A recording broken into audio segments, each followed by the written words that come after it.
Gospod Mitić, vi ste fizik. Kaj vas je prinesel v umetništvo vode? Strašne nesreče, ker me je tudi razločila od svojega poklicnega dela in so me tako hude, da so me invalidsko upokojili.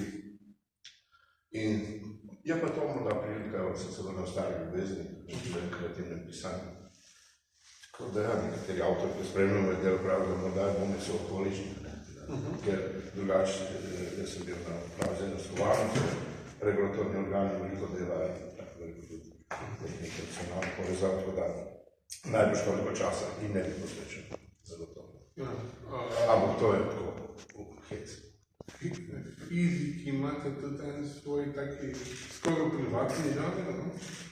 Svoj žanr ste si izumili, se mi zdi, znanstvene fantastike, vas mika krvska smer, razumečka smer. Zdaj predvsem pri tej žvahni literaturi, tudi na pesniški strani in prozni. Imam pa vabila, takih teorikov, da vemo, da najboljše tu v naši regiji, da bi se malo zabliževal tem, kako bi ta fiskalni del, kako bi spoznali, bi te uporabili za to. Zaenkrat ostajam pri tej klasiki. Tukaj v tej zgodbi bi v bistvu en zanimiv lik predstavite, Jovo, ki je v osnovi, kako jaz razumem, Batman iz Bele krajine? Ja, uskok je, ampak zdaj to je hecno, to področje. Jaz se njo nismo nič autobiografskega, niti njem povezal, ampak mi je zarežal teh ljudi, ki mislim. Tako so hrabro branili praktično celo to področje, če hočemo celo Evropo, in koga so ravnali z njimi, da ta skupnost praktično počasi izginja. In vsaki vojni v bistvu še dodatno na hitro zgubil, v tej zadnji pa morda celo največ. In zaradi tega je to zelo. Lahko malo mogoče približate, o čem natančno govorite? Dobro, ja, to Jovo je sicer živel na Unčeven kopec, to je ena krajina, tam nikoli ni obstajala eno nekaj spred. Zdaj je življenje pač tako, da se bil nesen, pač dovolj močan in dovolj spreten in dovolj tako iznajdljivo, da se tako zaenkrat izogiba tem represalijam in drži se te svoje meje. Žalno, da njegove vasi Petnovni slav nikoli ni več, pa gre pogosto to pogledati. Zdaj, ampak ta ni njegovih, to je tudi ne zgodbe, ko ni svoj. In na teh nesrečnih prečknih, koliko zdaj spet žal sreč pa neki drugi nesrečnih, te prečke. In jih proba pomagati pod svojo srčnost. In tak lik se mi zdelo, da ne samo, da je stvarno, nego da je tudi dovolj simpatičen, da ga posebej razgled. Vas lahko za eno drugo prosim? Ja, lahko. Sreči je Jovo kar nadaljeval v pomerjevalnem tonu. Potuješ? Na glas je tudi imel malo čuden, vsekakor ne bil domačin.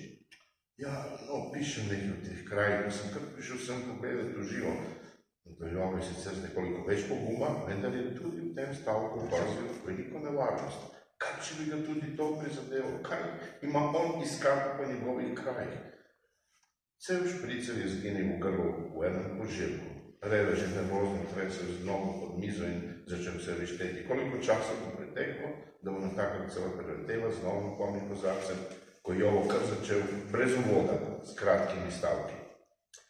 Ni bil iz teh krajev, vendar tudi ne oddaleč in ne tako zelo oddaljene vasi, samo tam, čez Kolko. Njegove vasi ni več, tam pravzaprav ni več nikoga. Ni povedal imena, kot da ga vas več niti ne potrebuje, ko je brez ljudi. Duplo nesrečna vas, tako imenoval. In namesto pravega imena samo še precej nižjim glasom izustil. Ni važno ime, ni edina, še veliko jih je tam sedaj praznih. A duplo, to pa zato, ker to ni prvič, da so jo zravnali. Tudi v drugi vojni svetovni so jo. 4 stoletja so čakali, da bi prvega fanta iz vasi v vojsko poslali. In koma je vlast ponovno zaživela, so jo spet.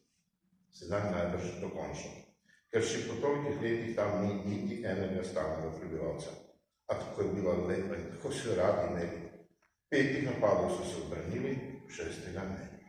Sami vaščanki, mladeniči, vsi, ako so vas zavrnali, so redko preživeli v morni strani. Od vseh njegovih je preživel edino on, ker je teren obkolki in prehode čez njo poznal na pamet. Prehodil je celo zavezani ljudmi. Pred zadnjo nevihto je kot fan na veselici v to krajino hodil vsako nedeljo, kot lovec pa tudi med tednom, po noči in ob slabe vremenu, če je slišal kakšno zanimivo žival. Revež je mizo je bil ves čas tiho in samo vsake toliko časa kaj pokomentiral v sebi. Ja, vendar tak lov najbrž ni bil čisto legalen, ampak kdo bi si ga še lahko privoščil, če ne tak silak. Nisi upal na mizo postaviti niti svojega blokca in je zato še bolj pozorno poslušal in si poskušal zapomniti vsako njegovo besedo.